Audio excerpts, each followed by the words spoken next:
Good morning and welcome to Waking Up with Don. It is Medical Monday and I have our own little Dr. Oz right here in the way of Dr. Roman Nation. Dr. Nation, thanks for coming back on and giving us some tips. April is coming up fast and that's Autism Awareness Month. What do people need to know about autism? Well, we just had some other folks on your show that were talking about autism, which I think is a very, very worthwhile thing. One of the things that we get asked quite commonly is when it comes to autistic stuff. One of them is just it's a sheer fear. Like people don't understand what it is, and so they read stuff on the internet. Most of the time, it's incorrect, or they get the wrong kind of media attention to it that can actually be quite harmful to children. I think one of the biggest questions hanging out there right now is what causes it, and there's been a lot of different theories and rumors and misinformation regarding vaccinations. Yes, sir. Is that true? Is it not true? You know, there's this thing statistically that we look at in medicine where they go back through and they find a disease and they try and outlie or try to understand whether it's genetic factors or if it's environmental factors or if it's like the home that they live in or the environment that they live in, and they start to compile statistics based on case reports. So and then they start to try and isolate populations to specifically study a particular disease. Like in diabetes, there's a group of Indians that they study because their predisposition for diabetes is tremendously higher than the regular population. So it allows us to. So there's some sort of genetic predisposition there that we don't fully understand. They think, yeah, and that's the problem, is that there's so much media hype about it because it is such a debilitating disease that we don't know, and we really don't. I mean, there was this paper, like you had mentioned, that was published. It was like 15 years ago, maybe longer, like 1997. It was published in England, and that got a whole ton of press. What didn't get a bunch of press was the article that came out after that. It was and they retracted the initial one. But the initial one was warning people about the MMR. It was about everything. It was about thimerosal. That was the whole thing. Thimerosal, I remember that. It was a mercury-based preservative that was put into vaccinations that had young, nervous mothers freaking out all over. Absolutely. And it was, I mean, it's sheer panic. And then you get certain celebrities behind it that lead these movements that have autistic children, which is all well and good. If you want to raise awareness, that is perfectly fine. We love doing that part. It's when you raise the wrong kind of awareness and you start blaming things that we don't understand, and trying to blame it on immunizations, I think is the incorrect thing to do. There is a little bit of credence that I would lend to getting all the vaccinations at once. My children's mother and I, when we had children, we started to spread those out, especially when we had my son. So instead of getting a whole bunch of shots in one sitting, just spread it out over several weeks or months? That's one way of doing it. Now, scientifically, no, there's no way to prove that any of that will actually work either. The factors that we do know statistically is that Caucasians are more likely, boys are more likely to be autistic, higher socioeconomic status, meaning that the more money you make and the more educated you are, the more likely you are to have an autistic child. So you put those things together, and it can make a lot of people nervous, especially if they've got money and they've got the choice to do that. Where things tend to go wrong is when you have parents that go and they purposefully do not immunize their child, and they cite religious reasons or they just cite sheer fear. And nobody ever wants to say that I'm afraid that my son's going to get autism, or my child's going to be autistic, and therefore they're not going to protect them against these diseases that we've pretty much eradicated. In the United States, we had measles, mumps, rubella was doing very, very, very well, and then this kind of anti-vaccination movement came along, and now there's something like 3,000 or 4,000 children per year that die from a completely preventable disease. So those type of childhood diseases are making a comeback now because of this scare. Yes. And the parents that will try and what a lot of parents don't understand is that the ones that try to hide behind my kids turned out fine and they never got vaccinated. What's really going on there is not the fact that your child developed immunity on their own. It's what's called herd immunity. So if you're in a herd and you have 90% of the people vaccinated around you, you're protected just because of the herd is protected, not because you were that special in not vaccinating your child. And the ones that don't get protected by herd immunity are the ones that end up in the hospital. But even in the safety of the herd, you're still taking a risk. Absolutely. There's a huge risk, in my opinion, as far as that goes. And for the very same reason why people, don't get flu shots. We statistically know that on the whole, if you get a flu shot, you are going to be less likely to die from the flu. And still, people every year die from the flu. Isn't that crazy? We have to run off to a break in the local weather. And now to your local weather, brought to you by the West Pittman Law Firm, westpittmanlawfirm.com. Welcome back to Waking Up with Don. I'm speaking with Dr. Roman Nation, and our topic for today is autism. What are the signs, and what do you do about it? Doc, how do you know? I mean, how does a young mother or young parents identify whether or not their child or infant has autism? Well, if you go to your pediatrician and you have a decent pediatrician who does developmental milestones with you, there's a very, very well studied milestones that children are supposed to develop as they grow. Certain small things like when they're 4 months old, they should be able to sit up on their own, and when they get to a year, they should be having at least 6 to 12 words that they can speak. And then as their speech develops, those are specific milestones that are met, and there's tests available for that, and there's decent tests actually you can get for free on the internet that tell you about those kinds of things. The things that I would not recommend doing is trying to do like autism screening type stuff unless you really have a high suspicion that there's something wrong there, because what you can get into is called a selection bias, meaning that if you start looking for a disease, the chances of you finding it are higher just because people will try to pigeonhole their sons or children's symptoms into a specific category. And it may be something else altogether or nothing at all. Correct. And then they try to, a lot of folks will try to, stack in lots of other things in terms of like, my kid sleeps all the time, or they have chronic ear infections, or they have GI upset issues and things like that, when they could not be related to the autistic side of things at all. But when you start you ask enough questions, you're going to have enough positive answers to say, oh, well, I really have something to worry about. But really, the thing to look for is actually developmental milestones not being met. And they come in a specific set when you're looking at autistic spectrum type disorders, is that, you have some where they have speech delays issues. In autism, it's really the crux of the issue on my side of things for autism is a child's inability to tolerate or deal with external changes or stressors. So we have things that change on us all the time. It's just in our environment, we've grown numb to it. We just don't realize that it's there, or it's there and we don't pay attention to it. With an autistic type child, is they actually do not have the ability to turn that off. That filter doesn't exist. So you get those things like you were talking about before, as far as the tactile overstimulation or the ear overstimulation, things like that. I remember sitting in the parking lot of Chuck E. Cheese's with my son with autism, because he just couldn't take all the stimulation and the noise in there. Then again, I couldn't take all the stimulation and the noise in Chuck E. Cheese's. But my other son, my older typical son, was having a great time. Exactly, and that's because, like I said, there's mental filters in there, and there's not really a way to predict those. You just have to start to pay attention to those things. So I tend to look for things like if a child is reacting differently than you would expect, and then if it happens enough times, then to get it looked at and to actually sit down with, if your pediatrician won't do it with you, or if your family doc won't do it with you, then you can find a support group, or you can even get them, into like a clinical psychologist and those kinds of things. And that's what they're there for. Those are the experts in terms of trying to diagnose. So you really have to be a keen observer of your child's behavior. Absolutely, absolutely. And certainly go for your well baby checkups and Yes, have a good pediatrician who tracks these developmental milestones. Right. And I know in our particular case, our son had a repertoire of a few words and then lost it all. Yep. He was able to say a few things, and then he didn't say anything at all. Correct, yeah. And the lack of gaze and eye contact and all that other stuff. Yeah, eye contact is a huge one, and just personal interaction. And there's a couple simple tests that clinicians can do when they have the child with them, in the office. Things like, pointing and say, "Show me the door." And when I point to the door, you look to the door too. With autistic type stuff, they don't do that. They just stay locked on there because they cannot divert enough attention to whatever you were trying to get them to focus on.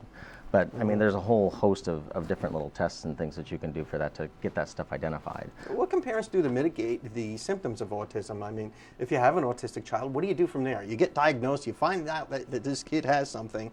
What's your next step? It really depends on where their developmental delays are. If it's on the social spectrum, if it's on the speech spectrum, getting involved in the communities and understanding the therapies that are available. There's a fair amount that goes into nutrition that goes with that too.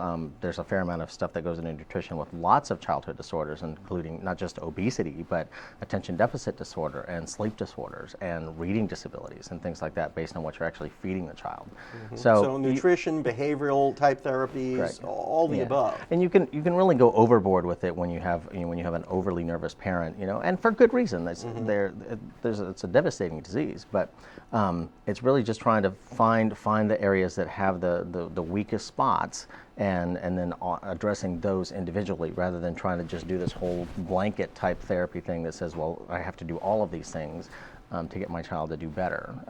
It's much harder, both just on the child and the family, because then you add additional stressors to the family, which then the child will tend to notice and get those things will progressively get worse. Dr. Nation, thank you so much for sharing your knowledge with us and the audience. And it is Autism Awareness Month, and we're going to run off now, or will be. We're going to run off now to your Max Biz tip, brought to you by Zenobia. Hi, Zenobia Andrews here, your business system strategist, and I am delighted to be inside the Max Out Studios bringing you your Max Biz tip for today. Now, our Max Biz tip is going to be a little bit different today. I'm going to give it to you in an a la carte kind of style, right? I'm going to be sharing with you my personal positive approaches in life that I've embraced years ago that has brought me great success. Now, one of those things are you and I being positive about people that are around you. No matter what their attitude is, no matter where they're from, us being positive about them, saying positive things, complimenting them daily. You'll be surprised with just complimenting people and being positive about other people, how far that'll take you in your business and in your relationships. Another area is you must not meet negativity with negativity, meaning it'll only get worse if you come into a bad or negative situation being negative. So just turn it around and think positive.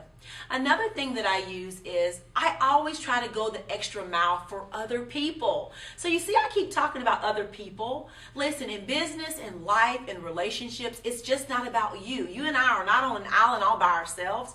It's about building other people up so that as a whole, we can all move forward and reach our goals in life. Another area is I turn problems or challenges into opportunities. So I turn what disempowers me into what empowers me. And you have that same ability to do the exact same thing. And then another thing that I do is I try to bless the other people that are less fortunate than me. I try to bless them in some type of way. It doesn't always have to be financial. It could be sending a text message, making a phone call, sending an email. Those type of simple things, you'll be amazed at the type of energy that will bring back into your life and into your company.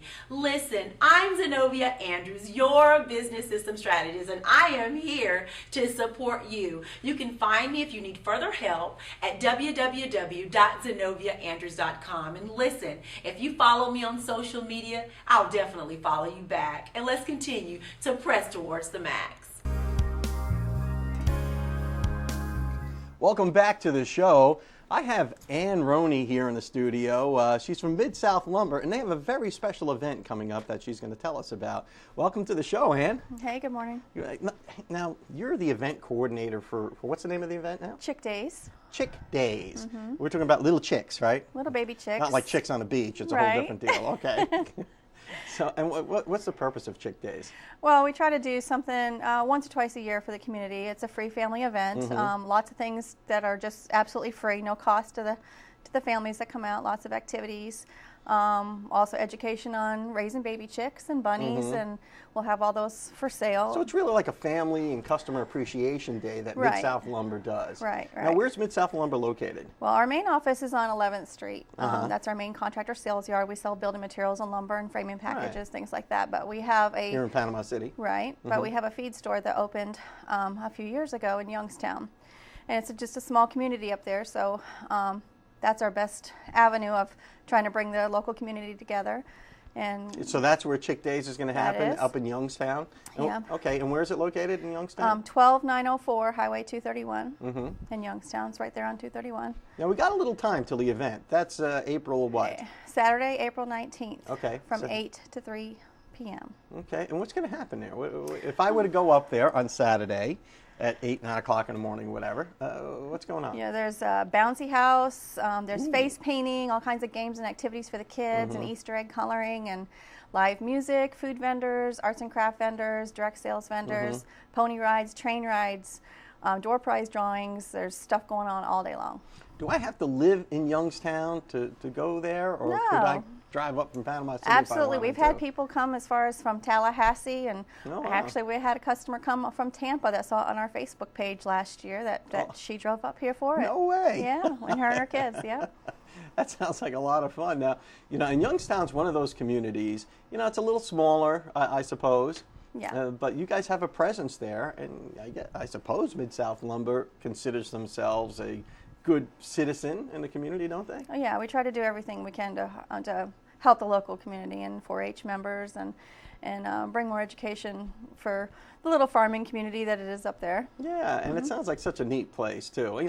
I got to confess, I haven't been to Mid-South up in Youngstown, and I probably need to go check it out. Yeah, we have a little bit of everything for everybody. Yeah. Now, what does Mid-South typically do? I mean, is it just lumber, or? No, at our Youngstown feed store, we carry everything from animal feed, lawn and garden, lumber, plumbing, electrical, hay, a little bit of everything, and animal health supplies and things like that. In town, we don't have all that stuff. We sell the lumber and the building materials and things to build houses and windows and doors and installation and things like that. Oh, so you guys do it all. We got to run off to a break. Let's talk a little more about that after these messages. You're watching Waking Up with Don, or whatever my name is, and I'm speaking with Ann Romney. No, Ann Roney. I'll be right back. Welcome back to the show. I'm speaking with Ann Roney from Mid-South Lumber. So now that you're not going to be First Lady, Ann, what's it like to work at Mid-South Lumber? No, Ann Roney. I've been teasing her through the break about her name because it sounds like Ann Romney. I don't know why. It's stuck in my head. But Ann Roney, which is actually a better name. It's easier to say, less letters. You've got this event that's coming up, right? And I'm looking over some of the things that you guys are going to do there: gardening workshop, build it workshop, Easter egg coloring, and all that stuff. And then I saw this one thing, kind of caught my eye, and it reminded me of a story. You can have chicks and ducklings there. Yeah, we do. For sale. Yeah, we sell them up there, little hatchlings and stuff. But that particular day, we have to order in like extra because there's so many people. And up people there. get them. Yeah. Yeah.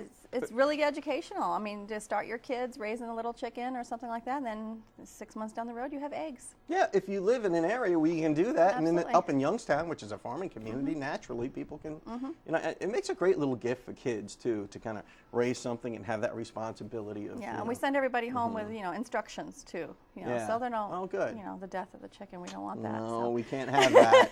Not until they're right. Not until they're ripe, at least.